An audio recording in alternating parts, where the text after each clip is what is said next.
오늘 하나님 말씀은 누가복음 2장 21절로 40절입니다. 우리 핵심 주제 같이 읽습니다. 시작. 하나님께서는 경건한 사람을 통해서 당신의 뜻을 이루십니다. 하나님의 자녀인 우리 모두에게는 하나님 나라를 위한 역할이 주어져 있습니다. 그 역할은 각자 다릅니다. 그러나 어떤 역할이든지 하나님은 우리에게 충성을 기대하십니다. 그러므로 우리가 보기에 작고 사소하게 여겨지는 일에도 충성하는 착하고 신실한 종이 되어야 합니다. 아멘.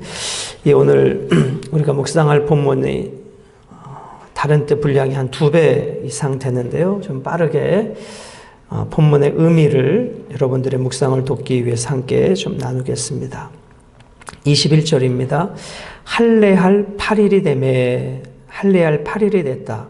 예수를 할례할 8일이 찼을 때, 즉 예수님이 태어나시고 8일이 됐을 때 그런 뜻입니다. 그때 유대인들은 뭐를 하냐면 이름을 줘요.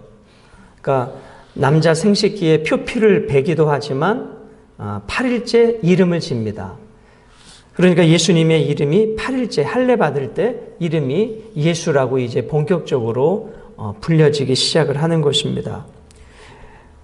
곧 잉태하기 전에 천사가 일컬음 바라라. 이미 아들을 낳을 건데 그 이름을 예수라 하라고 하는 천사의 계시가 있었죠. 그러니까 요셉과 마리아는 그 말씀대로 순종하여 이제 예수의 난 지 8일 만에 할례를 행하고 예수라고 이름을 부르는 것입니다. 자, 22절 모세의 법대로 정결 예식의 날이 참에 아기를 데리고 예루살렘에 올라가니, 이 부분은 우리 성경으로 한번 하겠습니다. 모세의 법은 어떤 법이었는가? 자, 레위기 12장 6절로 7절을 보십니다. 자, 이게 본문에 해당되는 모세의 법을 요셉과 마리아가 율법에 순종하는 것입니다. 자, 제가 읽습니다. 아들이나 딸이나 정결하게 되는 기한이 차면 그 여인은 번제를 위하여 1년 된 어린 양을 가져가고 속죄제를 위하여 집비둘기 새끼나 산비둘기를 회막문 제사장에게로 가져갈 것이요, 제사장은 그것을 여호와 앞에 드려서 그 여인을 위하여 속죄할지니 그리하면 사녀리 깨끗하리라. 이는 아들이나 딸을 생산한 여인에게 대한 규례니라. 이게 지금 22절에 말한 모세의 법이에요. 그러니까 아들을 낳으면 7일 동안 부정하게 될 것이고 그 다음에 33일을 집에 있어야 돼요. 그러니까 아기를 낳고 7일간 정결 예식을 행하고 그 다음에 33일을 집에 있어야 되니까 총 며칠을 집에 있는 거예요? 40일이죠. 그러니까 아들을 낳으면 40일을 밖에를 못 나가는 거예요. 그것이 모세의 법입니다. 자, 그래서 여기 22절에 모세의 법대로 정결 예식의 날이 참에 아기를 데리고 예루살렘에 올라갔다. 그럼 며칠째 예루살렘에 올라가는 거예요? 40일을 지나고 예루살렘에 올라가는 것입니다. 그 예루살렘에 왜 올라가요? 이 아이는, 첫째 아이는 하나님께 구별된 초태생이니 첫째는 다 누구 것이었어요? 하나님의 것이었습니다. 하나님 앞에 구별된 자녀로 이 자녀는 하나님의 것입니다 라는 의식이 모세의 법대로 행해지는, 예루살렘에 올라가서 행해지는 예식이 되겠습니다. 자, 이 부분은 우리 출애굽기 말씀을 여러분이 좀 보시면 묵상하는데 도움이 되겠습니다. 2절과 12절 두 절을 읽습니다. 이스라엘 자손 중에서 사람이나 짐승을 막론하고 태에서 처음 난 모든 것은 다 거룩히 구별하여 내게 돌리라. 이는 내 것이니라 하시니라. 너는 태에서 처음 난 모든 것과 내게 있는 가축의 태에서 처음 난 것을 다 구별하여 여호와께 돌리라. 수컷은 여호와의 것이니라. 이게 하나님이 주신 명령이에요. 그러니까 예수님이 첫째 아들로 태어났잖아요. 그러니까 그 법대로 하나님 앞에 이 자녀는 하나님의 것입니다. 예수님이 하나님이시지만 요셉과 마리아는 율법의 규례대로 첫째 아들로 태어난 예수님을 하나님 앞에 드리는 예식을 지금 40일째 성전에 올라가서 행하고 있는 것입니다. 그러므로 요셉과 마리아는 율법을 철저하게 지키는 신앙인이었던 것을 알게 되는 것입니다.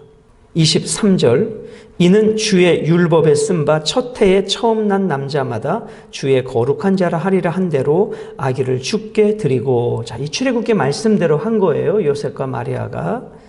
24절 또 주의 율법에 말씀하신 대로 산비둘기 한 쌍이나 어린 집비둘기 둘로 제사하려 함이더라. 자, 아까 우리 제사 지낼 때 양을 드리거나 산비둘기, 집비둘기로 드려라. 그러면 조금 괜찮게 사는 사람은 양을 드리는 것이고 경제적으로 어려운 사람은 비둘기를 드리는 거예요. 그러니까 요셉과 지금 마리아는 뭘 드렸습니까? 비둘기를 드렸잖아요. 그러니까 경제적으로 넉넉한 형편이었어요? 경제적으로 좀 어려운 사람들이었습니까? 경제적으로 어려운 사람들이었어요. 그러니까 하나님은 좀 잘 살면 양을 드리라고 했고 경제적으로 어려운 사람은 쉽게 드릴 수 있는 비둘기를 드리라고 했습니다. 중요한 것은 뭐예요? 자기의 형편대로 하는 것이었다는 것입니다. 부자가 인색하면 안 되고 가난한 사람이라고 나는 가난하니까 못해가 아니었다는 것입니다. 그것이 모든 사람이 참여해야 되는 하나님의 법이었습니다. 25절입니다. 자, 이렇게 40일째 되는 날에 예루살렘에 예수님을 하나님 앞에 초태생으로 드리기 위해서 올라갔을 때 두 사람을 만나게 돼요. 한 사람은 시므온이고 또 한 사람은 안나를 만나게 됩니다. 자, 25절입니다. 예루살렘에 시므온이라는 사람이 있으니 이 사람은 의롭고 경건하여. 자, 의롭다. 이 단어의 의미는 뭐냐면 의롭다 단어의 의미는 하나님과 사람의 법을 준수하는 그런 뜻입니다. 또 다른 의미는 정직한 그런 의미를 가지고 있어요. 그게 의롭고 뜻이에요. 하나님과 사람의 법을 준수하는 정직한, 경건하여 이 뜻은 뭐냐면 의무에 투철한, 자기가 해야 될 의무에 투철한 혹은 헌신된 그런 뜻이 경건하여 이 단어의 의미입니다. 그러니까 어떤 사람이 경건한 사람인가? 자기가 해야 될 기본적인 의무에 헌신하는 사람을 성경은 경건하다 그렇게 이야기하는 것입니다. 이 사람은 시므온이죠. 의롭고 경건하여 이스라엘의 위로를 기다리는 자라. 이스라엘의 위로를 기다리는 자. 자, 이스라엘의 위로를 기다리는 자. 그 의미가 뭐예요? 메시아의 오심을 기다리는 자 그런 뜻입니다. 그러니까 시므온은 주님이 오시는 것을 기다리며 지금까지 온 거예요. 그의 마지막 사명이 뭐냐면 그 예수가 이 성전에 올라올 때 너는 그 예수를 보는 것이 너의 마지막 사명이다. 그때까지 이 시므온은 살아있게 되는 것입니다. 자, 이스라엘의 위로를 기다리는 자. 자, 여기서 위로라고 하는 단어의 의미는 격려하다 그런 뜻이에요. 조금 더 풀어서 말씀을 드리면 옆으로 부르다 그게 위로의 의미예요. 저 멀리 있는 사람을 내 옆으로 부르는 것 그게 원어적인 의미의 위로예요. 내 옆으로 불러서 그를 격려해 주는 것 그게 위로의 의미입니다. 그러니까 이스라엘의 위로를 기다리는 자 성령이 그 위에 계시더라. 성령과 지속적으로 동행하는 삶이었음을 성경은 기록해주고 있습니다. 여러분 보세요. 우리가 성경에서 오순절 마가의 다락방에 뭐가 임했다 그래요? 성령이 임해서 교회가 생겼다고 하잖아요. 그런데 이미 성령은 구약시대부터 역사하셨던 거예요. 오순절 마가의 다락방에 임했던 성령으로 교회가 세워진 것뿐이지 성령이 구약시대에는 역사하지 않았는가? 아니에요. 구약시대에도 다윗에게 성령으로 충만했죠. 엘리야에게도 성령으로 임했죠. 그러니까 삼위일체 하나님은 항상 같이 사역하셨던 것이지 오순절 마가의 다락방에만 성령이 임한 것이 아닙니다. 그러니까 지금 시므온은 구약 사람이잖아요. 그죠? 그에게 성령이 임했던 사람입니다. 그러므로 우리가 성경을 통해서 분명히 알아야 될 것은 성령님은 신약시대에 사역하셨던 분이 절대 아닙니다. 창세기 때부터 성령 하나님은 삼위일체 하나님과 함께 사역하셨고 구약시대 인물들에게도 성령 충만했던 것을 보게 됩니다. 26절입니다. 그가 주의 그리스도를 보기 전에는 주의 그리스도 그 뜻이 무엇이었습니까? 주의 그리스도. 주님은 기름 부은 주님이시다. 자, 그리스도가 기름 부음을 받은 자라는 뜻이었죠. 그가 주의 그리스도를 보기 전에는 죽지 아니하리라 하는 성령의 지시를 받았더니 성령의 감동으로는 성령의 인도하심으로, 그런 뜻이죠. 성령의 인도하심으로 성전에 들어가매 마침, 그리고 그때에, 그런 뜻입니다. 성령께서 시므온에게 너 성전에 들어가, 너 예수를 보기 전에는 죽지 아니할 거야, 그렇게 말씀을 듣고 성령님이 성전에 인도하실 때 마침 그때에 누가 성전에 오신 거예요? 예수님이 40일째 되는 날에 성전에 요셉과 마리아와 함께 오셨다. 여러분, 이 만남을 누가 준비하신 거예요? 하나님이 준비하신 것이죠. 이 만남이 우연이 아닙니다. 이것이 마지막 시므온의 사명이었습니다. 이것을 하고 시므온은 하나님 앞에 부르심을 받게 되는 것이죠. 마침 부모가 율법의 관례대로 행하고자 하여, 율법의 관례, 이 의미는 관례적으로 행해져 내려오는 것, 그게 모세의 율법이에요. 그죠? 남자는 40일째 성전에 들어가고, 여자를 출생하면 조금 더 기간이 길어요. 모세 율법에 보면 지금 예수님은 남자로 태어났기 때문에 40일째 성전에 들어가는 것이 모세의 관례대로, 그런 의미입니다. 행하고자 하여 그 아기 예수를 데리고 오는지라. 28절, 시므온이 아기를 안고 두 팔로 아기를 안았어요. 이것이 시므온의 마지막 사명이었어요. 그때 시므온은 너무너무 벅찼을 거예요. 이 아이를 보는 것이 내 마지막 사명이었고, 이 아기가 메시아인 것을 시므온은 알고 있기 때문이죠. 하나님을 찬송하여 이르되, 그 아기 예수를 안고 하나님을 29절에 이렇게 찬양합니다. 주제요. 자, 주제요의 밑줄을 한번 그어보세요. 주제요. 주제요는 주인, 헬라어로는 퀴리오스, 그런 단어를 많이 쓰는데 여기서는 주제요. 이 뜻은 뭐냐면 하나님의 절대 주권과 소유권을 인정하는 말입니다. 하나님이 절대 주권과 소유권을 가지고 있습니다. 이제는 말씀하신 대로 종을 평안히 놓아주시는도다. 너 아기 예수 메시아를 보고 너는 그것을 통해서 사명이 끝날 거야. 그 다음에 너는 죽을 거야. 이 의미예요. 주님의 약속하신 것을 이제 이루어 주셨으니 나는 미련 없이 눈을 감을 수 있습니다. 그런 뜻입니다. 그러니까 지금 시므온은 죽음이 두렵지 않은 거예요. 기쁨으로 하나님의 나라에 들어가게 되는 것입니다. 내 눈이 주의 구원을 보았사오니. 주의 구원이 뭐예요? 예수님 자체가 구원이십니다. 오늘 이 새벽을 깨운 우리 모두에게 정말 이 복이 있기를 원합니다. 어느 날 죽음을 맞이할 때 주님이 나를 이제 평안히 놓아주시오니 내가 주님의 나라에 들어갑니다. 이렇게 우리가 죽음을 맞이할 수 있다면 얼마나 행복할까요? 그 죽음이 전혀 두렵지 아니하고 이제 내 사명을 끝나고 이제 주님의 나라를 평안히 놓아주시오니 나는 주님의 품에 안깁니다. 참 그리스도인이 이렇게 죽음을 맞이할 수 있다면 얼마나 멋진 마지막이 될까 생각해 봅니다. 그러므로 그리스도인은요, 사명이 끝나야 죽는 거예요. 오늘 시므온은 마지막 아기 예수를 안고 찬송하면서 그것이 그의 마지막 사명이었습니다. 31절, 이는 만민 앞에, 자, 만민은 무엇을 말합니까? 온 세상 앞에 예비하신 것이요. 32절, 이방을 비추는 빛이요. 이방은 모든 족속을 말하죠. 모든 족속을 비추는 빛. 자, 비추다라는 것은 진리로 밝히다, 그런 뜻입니다. 누가요? 빛은 예수님을 말하죠. 나는 세상의 빛이다. 예수님이 빛이고 진리셨습니다. 주의 백성 이스라엘의 영광이니이다. 누가요? 예수 그리스도가 이스라엘의 영광이 되십니다. 여러분과 저의 영광이 되시는 것입니다.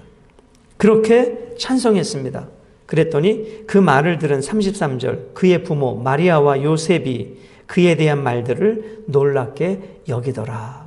그러니까 마리아와 요셉은 예수님이 태어나시기 전부터 가브리엘 천사의 말을 들었잖아요. 그러니까 이 예수의 탄생은 너무 특별한 거예요. 이 아기가 태어나기 전부터 천사로부터 말을 들었고 성전에 왔더니 그 늙은 시므온이 이 아기에 대해서 이렇게 찬양하는 말을 하는 거예요. 그러니까 마리아와 요셉은 이 아이는 메시아로 성령으로 잉태된 것부터 정말 특별한 아이라고 하는 것을 생각하게 됐다는 것입니다. 34절 시므온이 그들에게 축복하고 그들은 누구예요? 마리아와 요셉이죠. 자, 잘 보세요. 마리아와 요셉 그 부모에게 축복했습니다. 자, 그 다음에 그 축복이 좁혀져요. 마리아와 요셉을 축복한 다음에 그의 어머니 마리아에게 한정해서 말합니다. 이는 이스라엘 중 많은 사람을 패하거나 흥하게 하며 비방을 받는 표적이 되기 위하여 세움을 받았고 또 칼이 내 마음을 찌르듯 하리니 칼이 마리아의 마음을 찌르듯 할 것이래요. 이것은 고통을 말하죠. 이는 여러 사람의 마음의 생각을 드러내려 함이니라 하더라. 여러분 보세요. 마리아와 요셉을 축복한 다음에 시므온이 마리아에게 고통을 이야기해요. 여러분 예수님께서 30살의 공생의 사역을 시작하실 때 이미 요셉은 하나님이 불렀던 것 같아요. 요셉이 그 다음부터는 등장하지 않아요. 예수님이 고난당할 때 누구만 등장해요?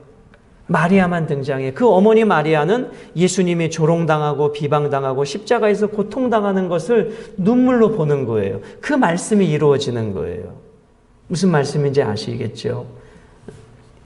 그 어머니는 그 예수가 고통당하고 사람들에게 비방당하는 것이 마음에 칼을 찌르는 듯한 그 어머니로서 아들이 그렇게 고통당하는 것을 보고 있었다는 것입니다. 36절 또 한 사람이 성전에서 아기 예수를 만나고 있습니다. 36절 또 아셀 지파, 아셀은 행복한 축복받은 그런 뜻이에요. 야곱의 8째 아들이죠. 야곱의 8번째 아들 행복한 축복받은 아셀 지파 바누엘의 딸 안나. 안나는 구약 성경의 사무엘의 어머니 한나이지요. 그 한나와 의미가 같은 거예요. 발음이. 근데 신약에서는 안나 뜻은 뭐냐면 은혜, 은총이란 뜻이에요. 안나라는 선지자가 있어 나이가 매우 많았더라. 그가 결혼한 후 7해 동안 남편과 함께 살다가 그러니까 7년 동안 남편과 함께 살다가 남편이 죽었어요. 그리고 과부가 되고 몇 세가 되었더라? 84세가 되었더라. 이 부분은 조금 두 가지 해석이 있어요. 예를 들어서 14살에 결혼을 했어요. 그럼 14살에 결혼을 하고 남편과 7년을 살았어요. 그럼 21살이 됐죠. 그럼 그때부터 84년 동안 과부가 됐다라고 하면 105살이 되는 거예요. 그죠? 그런데 지금 과부가 되어 있는 지금의 나이가 84세다라고 보면 지금 안나의 나이가 84세 이렇게 보기도 하는 거예요. 그러니까 두 가지 해석이 있어요. 결혼해서 7년간 살다가 과부 기간이 84년 그런 의미가 있고 지금 예수님을 만났을 때 84세의 과부였다 이렇게 해석하기도 하는 거예요. 무슨 말씀이 이해가 되시죠? 예, 묵상하는데 이해를 돕기 위해서 그렇게 말씀을 드립니다. 그런데 아무튼 나이는 많은 거예요. 과부가 되고 84세가 되었더라. 이 사람이 성전을 떠나지 아니하고 주야로 금식하며 기도함으로 섬겼다. 그러니까 여러분 연세가 아무리 높아도 이렇게 안나는 경건한 그리스도인으로 살았어요. 이제 나는 끝났어. 나는 뒤로 빠질래가 아니라 마지막까지 금식하고 기도하는 신앙의 여인으로서 아름다운 본을 보여준 신앙의 어머니셨다라는 것입니다. 38절 마침 이때에 아까 시므온과 똑같지요. 마침 이때에 나와서 하나님께 감사하고 예루살렘의 속량을 바라는 모든 사람에게 자 여기 예루살렘의 속량을 바라는 모든 사람 밑줄을 한번 그어보시고요. 25절에 이스라엘의 위로를 기다리는 자 같은 맥락이었어요. 이스라엘의 위로를 기다리는 자 예루살렘의 속량을 바라는 자 같은 의미예요. 무슨 말씀인지 아시죠? 시간 관계상 이렇게만 좀 말씀드리고 여러분 한번 그렇게 같이 묵상해 보세요. 이스라엘의 위로를 기다리는 자, 예루살렘의 속량을 바라는 자, 다 누가 할 거예요? 예수님이 오셔서 이렇게 하실 거예요. 예수님이 이스라엘의 위로가 되시고 모든 사람 예루살렘의 속량을 하실 분이세요. 38절 마침 이때에 나와서 하나님께 감사하고 예루살렘의 속량을 바라는 모든 사람에게 그에 대하여 말하니라. 예수에 대하여 말하니라. 여러분, 요셉과 마리아가 주인공이 아닙니다. 캐톨릭처럼 마리아를 섬기는 것이 아닙니다. 모든 초점은 누구에게 있어요? 예수에게 있는 것입니다. 그것이 복음이고 그것이 올바른 신앙입니다. 누구도 마리아와 요셉을 찬양하지 않았습니다. 아기 예수를 찬양했습니다. 경배했습니다. 왜요? 그분이 주제이시기 때문입니다. 39절 주의 율법을 따라 모든 일을 마치고 자 성전에서 초태생으로 하나님 앞에 예수님을 드리는 그 모든 일을 마치고 어디로 돌아갑니까? 갈릴리로 돌아갔다. 갈릴리에는 어디예요? 마리아와 요셉이 호적하기 위해서 베들레헴으로 왔잖아요. 그리고 하나님 앞에 초태생 율법을 지키기 위해서 예루살렘으로 갔다가 이제 다시 원래 살고 있던 갈릴리 나사렛으로 올라가서 예수님의 대부분의 시절을 어디에서 보내요? 나사렛에서 보냅니다. 태어나기는 베들레헴에서 태어났지만 예수님이 유아기, 유소년기, 청소년기를 대부분 어디서 보내요? 갈릴리 나사렛에서 보내게 됩니다. 그래서 예수님의 애칭이 나사렛 예수가 되는 거예요. 태어나기는 베들레헴에서 태어났지만 40절입니다. 아기가 자라며 강하여지고 지혜가 충만하며 하나님의 은혜가 그의 위에 있더라 라고 말씀합니다. 아기가 자라며 자 유아기, 유소년기, 청소년기 이 모든 과정을 다 포함하는 거예요. 그러니까 예수님이 생물학적으로 남자로 태어났기 때문에 이 자라가는 과정이 필요했던 것입니다. 자, 그런데 지혜가 충만하고 하나님의 은혜가 그의 위에 있더라. 여러분, 오늘 이 40절 말씀으로 우리의 자녀들을 축복해 주세요. 하나님 우리의 자녀에게 지혜가 충만하고 하나님의 은혜가 늘 넘치는 자녀가 되게 해주세요. 그게 예수님이셨고 우리의 자녀도 그 예수님의 삶을 본받게 되는 것입니다. 말씀 묵상을 맺습니다. 여러분, 오늘 하나님의 율법에 순종했던 마리아와 요셉은 하나님의 말씀대로 40일 만에 예루살렘 성전에 올라갔고 그리고 8일째 될 때 그 이름을 예수라고 부르기 시작했고 그 자녀를 하나님 앞에 올려드렸습니다. 이게 부모의 책임인 거예요. 부모가 내 자녀, 내 소유물은 아니지만 하나님 앞에 구별된 자녀로 키울 책임이 누구에게 있어요? 우리 부모에게 있어요. 예수님도 마리아와 요셉이 그렇게 하나님의 말씀대로 어린 시절을 보내게 되었다는 것입니다. 이제 어느덧 훌쩍 커버렸지만 지금이라도 우리의 자녀들에게 하나님의 지혜와 하나님의 은혜가 있어서 하나님의 자녀로 자랄 수 있도록 그렇게 우리 기도하시고 지금부터 양육하고 권면하는 우리 부모님들이 되시기를 주님의 이름으로 축복합니다. 기도드리시겠습니다.